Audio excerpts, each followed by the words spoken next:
The desert heat bent the air into waves. John Wayne's knees buckled. The young actor caught him. And Wayne whispered 5 words. Trailer. Drawer. Envelope. Read it. Durango, Mexico. August 1975. The location shoot for The Shootist, a film about a dying gunfighter making peace with his final days. The irony was not lost on anyone present. John Wayne was 78 years old, recovering from cancer surgery, working in 110-degree heat, and playing a character who understood that some men's bodies give out before their will does. The morning had started like any other on a Wayne picture. Early call time. Professional silence on set. Duke arrived in his trailer at 5 a.m., as he always did, before makeup, before crew, before the desert sun turned the rocks into furnaces. He sat alone for an hour. Nobody disturbed him during that hour. It was understood. By noon, they were 4 hours into shooting a walking scene. Simple. Wayne's character, J.B. Books, walks into town. No dialogue. Just presence. Just the weight of a man who knows he's dying but refuses to die sitting down. Director Don Siegel called for another take. The 6th. Not because Wayne was doing anything wrong. Because Wayne was doing everything too right.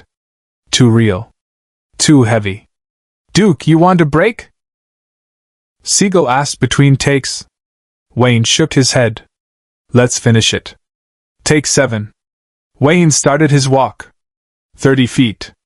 That's all the scene required. 30 feet of a dying man walking into a town that doesn't want him. He made it 22 feet. His right leg locked. Not dramatically. Not with a cry or stumble. It simply stopped working. The knee refused. Wayne's hand went to his chest, not clutching, just resting there, as if checking whether something inside was still functioning. His left knee began to buckle. A young actor named Tommy Marsh, playing a townsperson in the background, saw it happen. He was 24 years old, fresh from theater school, cast in a nothing role just to stand in the background of scenes with John Wayne. He'd been too nervous to even speak to Duke in 3 weeks of shooting. But when he saw Wayne starting to fall, something in Tommy moved faster than thought. He was there in 4 strides. His hands caught Wayne's arm, his shoulder. He took the weight, all of it, the physical weight of a 6'4" frame and the metaphorical weight of 40 years of film history. Wayne didn't fight it. He leaned into the support. His breathing was shallow. Controlled. Like a man who'd practiced not showing pain. Wayne didn't raise his voice. He didn't have to. The set froze. 30 crew members. 5 cameras.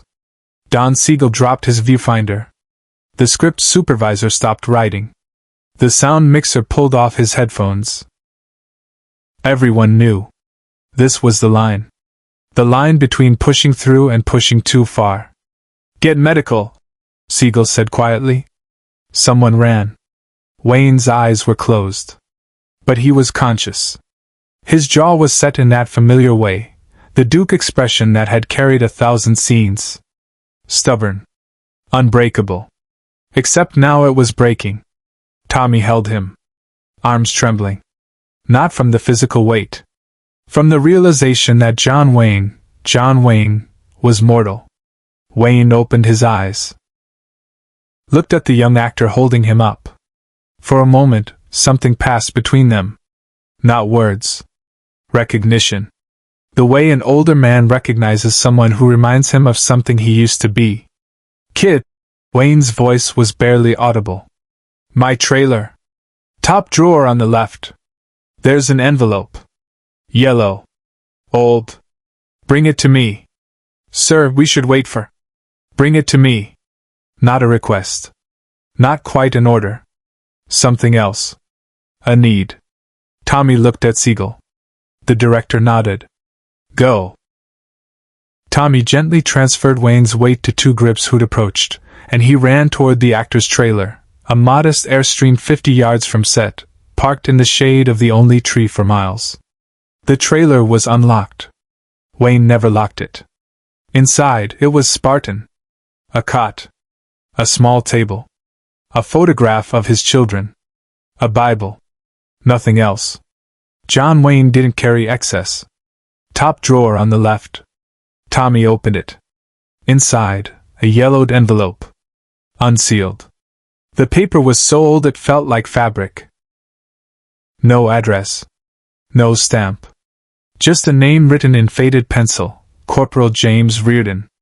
Tommy pulled out the letter inside. The paper cracked slightly.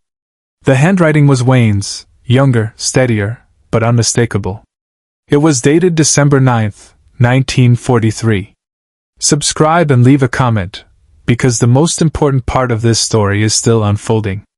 December 9th, 1943. Dear Corporal Reardon, you don't know me. My name is Marion Morrison. You might know me as John Wayne, the actor. I'm writing because your mother contacted the studio. She told them you're a fan. That you've seen my pictures. That before you shipped out, you told her I reminded you why America's worth fighting for. I don't know what to say to that except I'm sorry. I'm sorry because while you're out there fighting, I'm here making movies about fighting. While you're in a foxhole, I'm on a soundstage. While you risk everything, I risk nothing.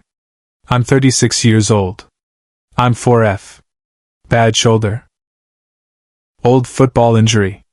The studio tells me I'm more valuable making movies that boost morale than I would be carrying a rifle. Maybe that's true. Maybe it's an excuse. I don't know anymore. What I do know is this: men like you are doing what men like me should be doing. And nothing I put on screen will ever balance that. Nothing I do will ever be as important as what you're doing. Your mother told the studio you wanted an autographed photo. I'm sending that. But I'm also sending this letter because I need you to know something. Every character I play. Every uniform I wear. Every salute I give on camera. I'm thinking of you. Of men like you. Real soldiers. Real sacrifice. I'm trying to do justice to something I'll never fully understand. And I'm failing. Every single day, I'm failing. Stay safe, Corporal. Come home. And when you do, know that at least one actor in Hollywood knows the difference between pretending to be brave and actually being brave. Marion Morrison, John Wayne. Tommy read the letter twice. His hands shook.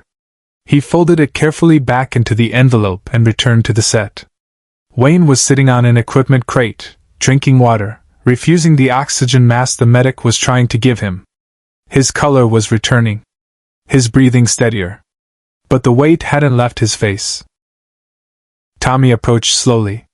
Held out the envelope. Wayne took it. His fingers traced the faded name. Corporal James Reardon. Did you read it? Wayne asked. Tommy hesitated. Yes, sir. I'm sorry I... Don't apologize. I wanted you to. Siegel approached. Duke, we're shutting down for the day. We'll reschedule. No. Wayne stood. Slowly. Steadily. We finished the scene. Duke. Don. Wayne's voice had that quality it got when the decision was final. Not loud. Just immovable. I've got 3, maybe 4 good years left. Maybe less. This might be my last picture. We finished the scene. He turned to Tommy. You want to know why I carry that letter? Tommy nodded. James Reardon died on Iwo Jima. February 23, 1945. Never came home. Never got married. Never had kids. Never did any of the 1,000 things he should have done. Wayne looked at the envelope. His mother sent me a telegram. Said he'd had my letter in his pocket when he died. Said it meant something to him. The set was silent. 30 people listening. Nobody moving. I wrote that letter in 1943. Wayne continued. I've carried it for 32 years. Every film I've made since then, it's been in my trailer. Reminds me why I'm here. Reminds me who I'm doing this for. It's not for the studio. It's not for the money. It's for every kid like James Reardon who thought I was something I wasn't. Away from the cameras, Wayne made a choice no one expected. Wayne held the envelope out to Tommy. "I want you to have this." Tommy stepped back. "Sir, I can't." "You can. You will." Wayne pressed it into the young actor's hands. "You're just starting. You've got 50 years ahead of you if you're lucky. You're going to do 100 films. You're going to play soldiers and heroes and men who do brave things. And somewhere along the way, you're going to forget that it's pretend. You're going to start believing your own myth." Wayne's voice was quiet now, almost gentle. "When that happens, read this letter. Remember James Reardon. Remember that the real heroes never get their names above the title. They get them on granite walls and white crosses. We just borrow their courage for 90 minutes at a time." Tommy's eyes were wet. He clutched the envelope. "Why me?" "Because you caught me when I fell." Wayne smiled slightly. "And because in 32 years you're the first person who looked at me like I was just a man. Not a symbol. Not a myth. Just a man who gets tired." Wayne turned back to Siegel. "Let's shoot." They shot the scene. Take 8. Wayne made the full 30 feet. His walk was slower, heavier, more real. When Siegel called cut, nobody moved. Nobody spoke. They all understood they'd witnessed something that transcended the scene. A man finishing what he'd started, carrying weight no one else could see. But what followed would stay with everyone who witnessed it, forever. The film wrapped 6 weeks later. The Shootist would be John Wayne's final role. He died 4 years later, in 1979, of cancer. He never made another picture. Tommy Marsh never became a star. He worked steadily, character roles, television, theater. A good career. A quiet one. And in every dressing room, every trailer, every green room he occupied for the next 50 years, he kept the yellow envelope in the top left drawer. He never told the story publicly while Wayne was alive. After Wayne died, Tommy was asked about him in interviews. What was John Wayne really like? They'd ask, expecting stories about toughness, about swagger, about the Duke. Tommy would pause. Then he'd say, "He was a man who knew the difference between who he was and who people thought he was. And he spent 50 years trying to be worthy of the people who believed in him." In 2015, Tommy Marsh died at age 64. His family found the envelope. They donated it to the John Wayne Museum in Iowa. It sits in a glass case now, next to Wayne's Oscar, his cowboy hats, his boots. The label reads, "Letter from John Wayne to Corporal James Reardon, 1943. Carried for 32 years. Given to actor Tommy Marsh, 1975. Real heroes don't get their names above the title." Visitors read it. Some cry. Some salute. Most just stand there, understanding something they didn't understand before. John Wayne wasn't the characters he played. He was better. He was a man who knew he was playing roles that real men had lived. And he spent a lifetime trying to honor that difference. Share and subscribe. Some stories deserve to be remembered.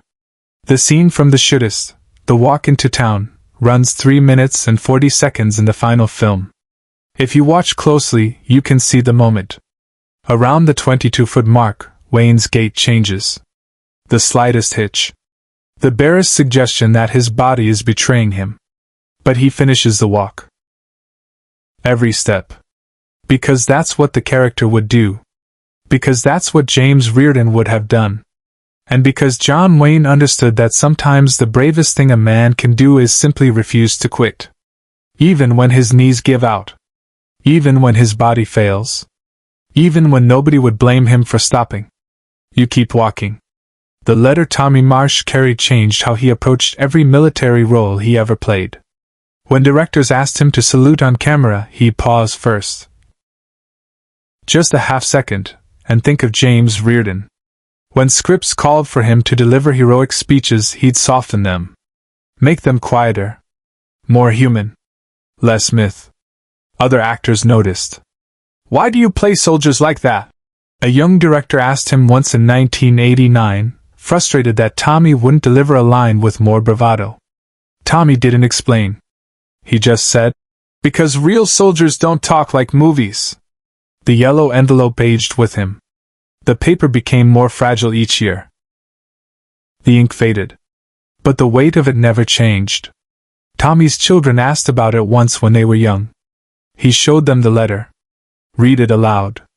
His daughter, 7 years old, asked, "Did John Wayne really feel bad?" "Yes," Tommy said. "And he should have. Not because he did anything wrong, but because he understood what it cost." In the final year of Tommy's life, a film student interviewed him for a documentary about character actors. Near the end, she asked, "What's the most important thing John Wayne taught you?" Tommy was quiet for a long time. Then he said, "That nobody's tough. Not really. We're all just men trying to do right by people who believe in us. And the ones who look the toughest are usually carrying the heaviest weight." He died 3 weeks after that interview. At his funeral, they placed the yellow envelope on his casket. His son read the letter aloud to the assembled mourners. When he finished, an old man in the back row, a veteran, judging by the cap, stood up and saluted. Not to Tommy Marsh. Not to John Wayne. To Corporal James Reardon. To the boy who died on Iwo Jima believing that movies mattered. The envelope rests in Iowa now. Thousands see it every year. Most just read it and move on. But some, veterans, children of veterans, people who understand the difference between playing a hero and being one, stand there longer. They understand what Wayne was trying to say. That the uniform doesn't make you brave. The script doesn't make you noble. The camera doesn't make you real. What makes you those things is understanding that you're not. And trying anyway. Every single day. To be worthy of the people who believed you already were.